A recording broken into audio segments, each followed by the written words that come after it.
Selamat datang di dunia yang tak terlihat.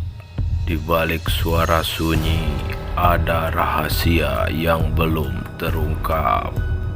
Di channel A Praduga kita menyusuri lorong gelap, kisah-kisah mistis, legenda kelam, dan mitos yang hidup hingga kini. Angin laut dari Selat Sunda bertiup kencang malam itu. Bau asin bercampur solar dan amis ikan menusuk hidung. Lampu-lampu kuning redup di pelabuhan Merak berkelip samar, memantul di genangan air hujan yang menghitam oleh oli. Deru mesin truk yang mengantri di dermaga bercampur dengan teriakan buruh angkut yang memanggul karung beras dan peti-peti logam dari kapal penyeberangan.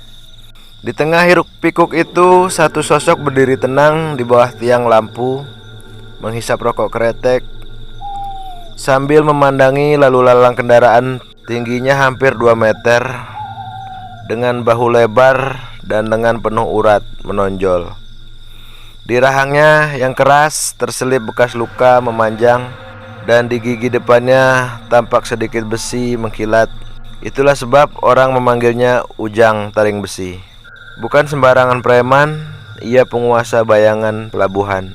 Setiap kapal yang merapat, setiap truk yang keluar masuk, semua harus melewati izinnya. Tidak ada satupun sopir yang berani menolak ketika anak buahnya mengetuk pintu kabin dan berkata, "Bayar uang jaga." Karena semua tahu menolak berarti hilang dari peredaran. Entah ditemukan pingsan di gudang tua dekat dermaga atau lenyap tanpa jejak.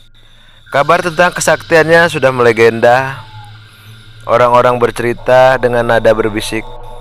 Ujang pernah dikepung 5 orang bersenjata golok di dermaga belakang. Bacokan bertubi-tubi mendarat di tubuhnya. Namun tidak ada setetes pun darah yang keluar. Ia hanya berdiri tegak, tersenyum, lalu memukul balik dengan satu gerakan, membuat lawannya bergelimpangan di tanah. Ada juga cerita dari seorang polisi pelabuhan. Pernah sekali saat razia malam, mereka memberanikan diri menembak Ujang dari jarak 3 meter. 3 kali letusan pistol terdengar, tapi peluru hanya memantul dari tubuhnya dan jatuh di lantai besi dermaga. Polisi itu kabur ketakutan, dan sejak malam itu tak ada aparat yang mau mendekatinya tanpa perintah langsung. Pengaruh Ujang begitu kuat sampai-sampai kapal yang hendak merapat pun menunggu lampu hijau darinya. Bahkan para nahkoda kapal feri tahu, sekali saja mereka tak memberi salam pada Ujang, bongkar muat bisa terhambat berjam-jam. Malam itu di bawah cahaya remang, ia mengamati sebuah truk kontainer berwarna merah yang baru turun dari kapal. Sopirnya seorang pria muda dari Serang. Terlihat ragu saat anak buah Ujang meminta uang keamanan. Wajah Ujang yang semula tenang berubah dingin. Ia berjalan pelan mendekati truk. Ketukan sepatunya di atas plat baja dermaga terdengar berat memecah riuh pelabuhan. "Ada masalah?" Suara datar tapi ada tekanan yang membuat bulu kuduk berdiri. Sopir itu menelan ludah, lalu menyerahkan selembar uang ratusan ribu dengan tangan gemetar. Ujang tersenyum tipis mengambilnya, lalu menepuk bahu si sopir. "Lain kali jangan bikin orang nunggu," katanya pelan. Semua kembali seperti biasa, tapi di sudut pelabuhan para buruh angkut saling pandang. Mereka tahu malam itu hanyalah satu dari sekian banyak malam di mana Taring Besi memastikan semua orang tahu siapa raja di pelabuhan Merak. Namun di kejauhan berdiri seorang lelaki kurus mengenakan jaket lusuh, memperhatikan Ujang tanpa berkedip. Matanya seperti mengukur, mencatat setiap gerakan sang penguasa pelabuhan. Lelaki itu kemudian menghilang ke kegelapan, meninggalkan pertanyaan siapa dia dan apa yang ia inginkan dari Taring Besi. Bertahun-tahun sebelum namanya menjadi momok di pelabuhan Merak, Ujang hanyalah pemuda kampung dari Pandeglang. Ia anak yatim, hidup miskin, sering jadi bahan olokan karena tubuhnya kurus dan lemah. Pekerjaannya tak menentu, kadang jadi kuli angkut di pasar, kadang ikut nelayan menarik jala. Tapi di hatinya tersimpan dendam membara terhadap dunia yang selalu menginjak-injaknya. Suatu malam ketika ia pulang dari pasar, Ujang berpapasan dengan seorang lelaki tua berwajah pucat dan mata merah seperti arang menyala. Lelaki itu duduk di bawah pohon beringin di dekat pemakaman tua dengan suara serak yang memanggil, "Kau ingin tak terkalahkan, anak muda?" Ujang tertegun, ia mengangguk pelan. Lelaki itu tersenyum tipis, memperlihatkan gigi kuning kecoklatan. "Ikut aku, tapi ingat, sekali kau memilih jalan ini, tak ada jalan kembali." Lelaki itu memperkenalkan diri sebagai Ki Darmo Setra, seorang pintar yang terkenal di Banten lama. Tapi kabarnya sudah lama menghilang. Ia membawa Ujang menembus kegelapan, melewati jalan setapak di tengah rawa, hingga tiba di sebuah kuburan tua yang dikelilingi pagar besi berkarat. Di tengahnya berdiri nisan besar berlumut, bentuknya mirip pedang yang tertancap ke tanah. Ki Darmo menyuruh Ujang duduk bersila di hadapan nisan itu. "Ini makam Mbah Surabajra, jawara abad lalu yang tubuhnya kebal terhadap segala senjata. Malam ini kau akan mewarisi ajian yang ia bawa ke liang kubur." Ritual dimulai. Ki Darmo menyalakan dupa berbau tajam, lalu mengeluarkan sebilah besi tua berkarat, panjangnya setelapak tangan. Besi itu dimasukkan ke dalam kendi berisi air sumur keramat. Ujang diperintahkan meminum air rendaman itu sedikit demi sedikit, sambil melafalkan mantra aneh yang terasa asing di lidahnya. Setiap kata yang keluar membuat udara di sekitar semakin dingin. Napasnya mengembun meski malam itu bukan musim hujan. 7 malam berturut-turut Ujang harus datang ke makam itu. Ia tak boleh makan daging, tak boleh tidur di rumah, hanya beralas tanah. Dan setiap malam harus mengusap tubuhnya dengan minyak campuran darah ayam hitam dan abu dupa. Pada malam ke-7, Ki Darmo membawa seekor kambing hitam ke makam. Hewan itu disembelih di atas batu nisan. Darahnya mengalir ke dalam baskom besi. "Celupkan tanganmu, biarkan darahnya meresap ke tulangmu," perintah Ki Darmo. Ketika Ujang melakukannya, ia merasa seperti jutaan jarum menembus kulitnya. Seketika membuatnya hampir pingsan, tapi ia menahan diri. Ki Darmo lalu membacakan mantra terakhir. Suara itu menggema aneh, seolah berasal dari perut bumi. Angin bertiup kencang, daun-daun berterbangan, dan dari nisan itu terdengar erangan rendah seperti suara orang bangun dari tidur panjang. Malam itu, tubuh Ujang panas seperti dibakar, lalu tiba-tiba mendingin seperti es. Ki Darmo tersenyum puas. "Mulai malam hari ini kulitmu keras seperti baja putih. Tak ada bacok, tikam, atau peluru yang bisa menembusnya. Tapi ingat, ada satu syarat yang tak boleh kau langgar." Ujang menatapnya menunggu penjelasan, tapi Ki Darmo hanya berkata singkat, "Jika darahmu jatuh di tanah karena tusukan, saat itulah ajianmu hilang selamanya." Setelah itu Ki Darmo menghilang tanpa jejak, meninggalkan Ujang dengan tubuh baru yang tak lagi mengenal rasa takut. Dan sejak malam itu langkah hidupnya berubah dari kuli pasar miskin menjadi raja pelabuhan yang ditakuti semua orang. Namun ia tak pernah tahu bahwa suatu hari orang yang memberinya ajian itu akan kembali dan menuntut harga yang harus dibayar. Malam itu pelabuhan Merak tidak seperti biasanya. Hujan baru saja berhenti meninggalkan udara lembab yang menusuk tulang. Lampu-lampu dermaga memantulkan cahaya kuning di atas genangan air bercampur oli. Bau amis ikan bercampur solar masih menggantung di udara. Di kejauhan sebuah kapal kayu dari Lampung merapat perlahan. Namun kali ini bukan hanya membawa muatan hasil dari laut. Di dalam geladaknya ada belasan pria bertubuh kekar, sebagian besar bertato naga dan macan. Wajah keras mereka dipenuhi bekas luka.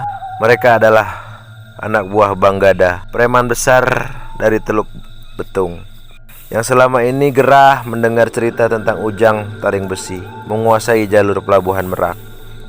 Rencana mereka sederhana, merebut wilayah. Caranya membunuh rajanya.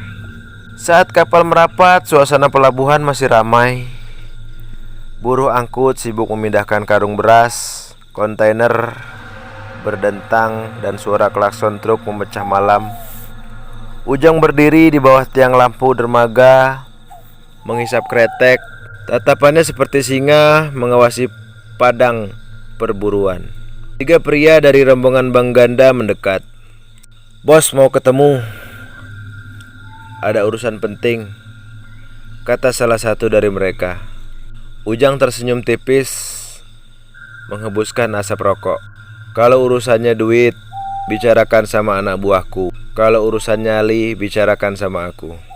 3 pria saling pandang. Salah satu memberi isyarat tangan.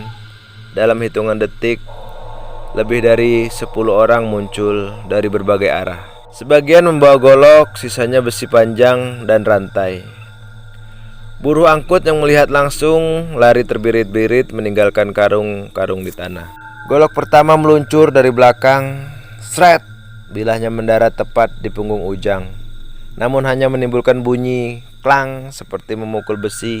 Si penyerang terperangah, tak sempat menghindar ketika si Ujang menghantam rahangnya, membuatnya jatuh tak sadarkan diri. Serangan datang bertubi-tubi, golok berdesing, besi panjang menghantam, rantai melilit. Namun setiap pukulan dan bacokan hanya memantul dari tubuh Ujang.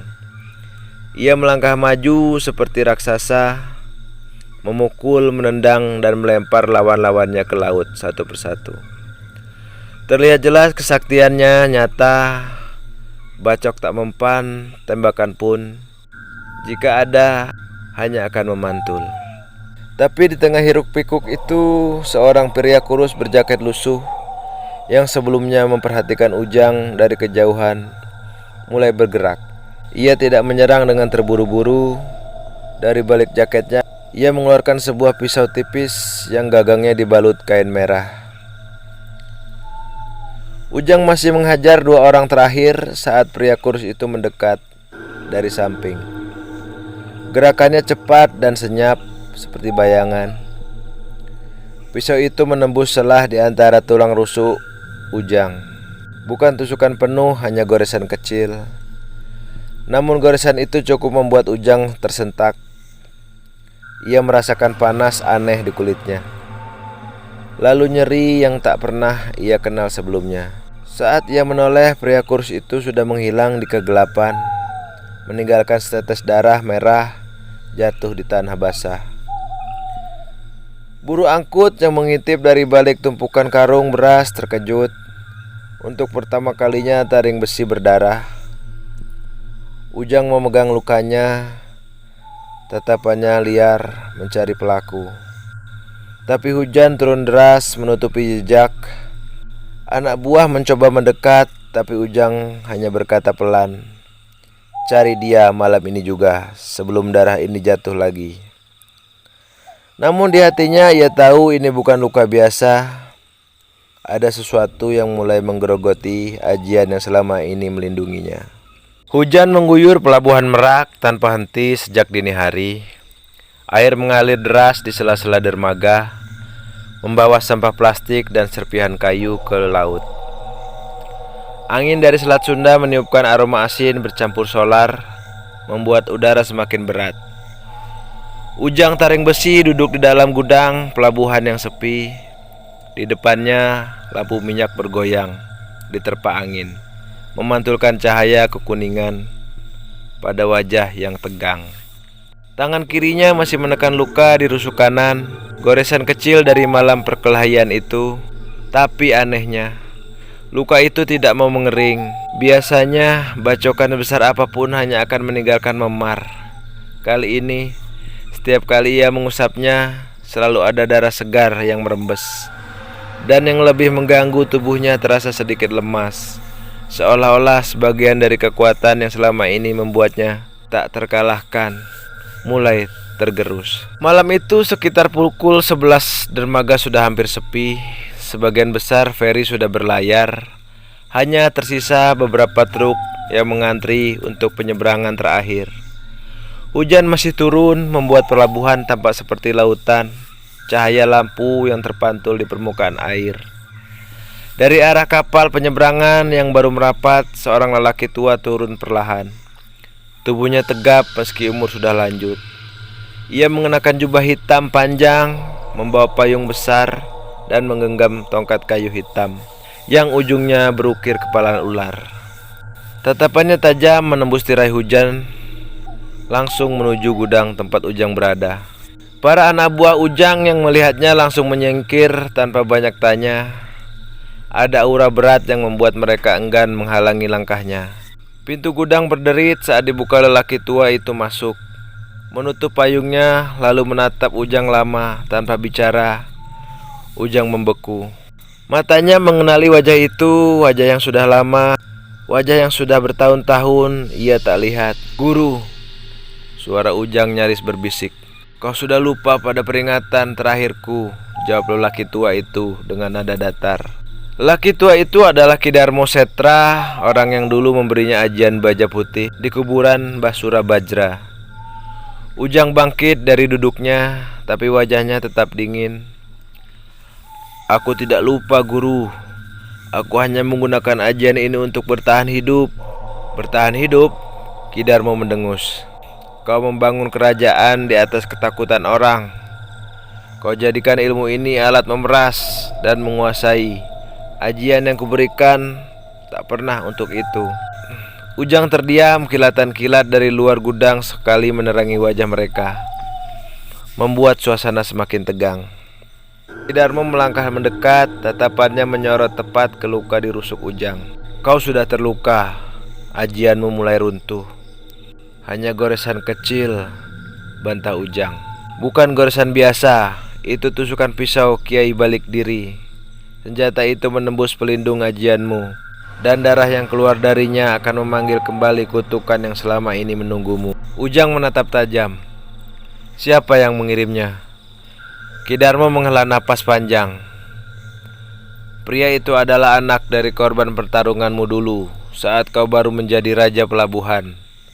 Kau membunuh ayahnya di dermaga ini. Sejak saat itu ia mencariku, memaksa belajar cara menghancurkan ajianmu. Aku menolak, tapi ia berhasil mencuri sebilah Kiai Balik Diri dari tempat penyimpanan." Ujang mengepalkan tangan, amarah bercampur waspada. "Kalau begitu, bantu aku menyingkirkannya." Ki Darmo menatapnya tajam, lalu berkata pelan, "Tidak, aku datang bukan untuk menolongmu, tapi untuk mengembalikan apa yang tak seharusnya aku berikan dulu." Kata-kata itu seperti petir di telinga Ujang.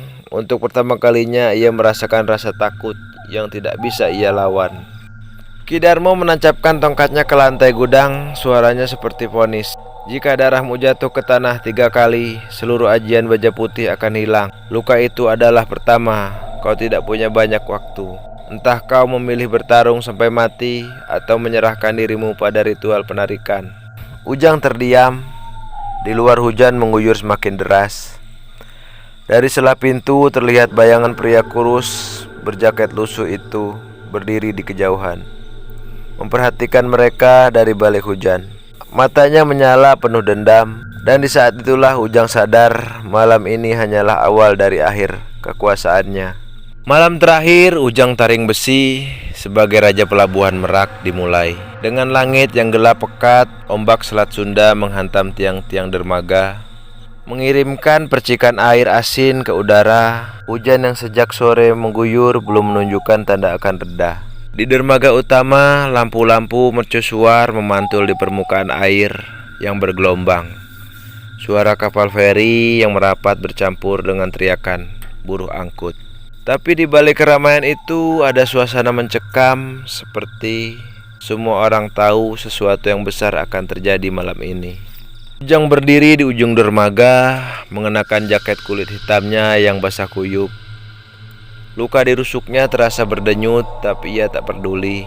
Di genggamannya ada golok besar yang ujungnya berkilat di bawah cahaya lampu. Anak buahnya berbaris di belakang, wajah mereka tegang. Dari arah dermaga kecil muncul 2 sosok. Yang pertama adalah pria kurus berjaket lusuh, mata yang dipenuhi dendam. Di sampingnya berjalan perlahan namun pasti Ki Darmo Setra dengan jubah hitamnya yang basah dan tongkat kayu berukir kepala ular. Ujang menyipitkan mata. Kau datang untuk menghabisiku, guru. Ki Darmo menatapnya tanpa ekspresi. Aku datang untuk mengakhiri kesalahan yang pernah kulakukan. Pria kurus itu melangkah maju, mencabut kiai balik diri. Pisau tipis dengan bilah keperakan yang memancarkan aura dingin. Kilau senjata itu membuat beberapa anak buah Ujang mundur setapak. Tanpa aba-aba pria kurus itu berlari. Ujang mengayunkan goloknya, tapi lawannya cekatan menghindar dengan gerakan cepat. Pisau itu melesat mencoba mencari celah yang sama seperti malam sebelumnya. Ujang menangkis, tapi setiap kali bilah itu menyentuh kulitnya, ia merasa nyeri, menusuk. Ajian baja putihnya mulai tak sempurna. Hujan semakin deras, membuat permukaan dermaga licin. Mereka berdua beradu dalam hujan. Suara logam beradu bercampur dengan deru ombak. Anak buah Ujang mencoba membantu, tapi Ki Darmo mengangkat tongkatnya, membacakan mantra. Angin berputar mendorong mereka mundur, seolah ada dinding tak terlihat. Ujang berhasil memukul lawannya hingga terjatuh ke peti kargo. Tapi pria kurus itu bangkit lagi, matanya tak pernah lepas dari target rusukanan Ujang. Ia menusuk sekali, dan kali ini bilah pisau itu masuk lebih dalam. Darah memancar mengalir ke lantai dermaga bercampur air hujan.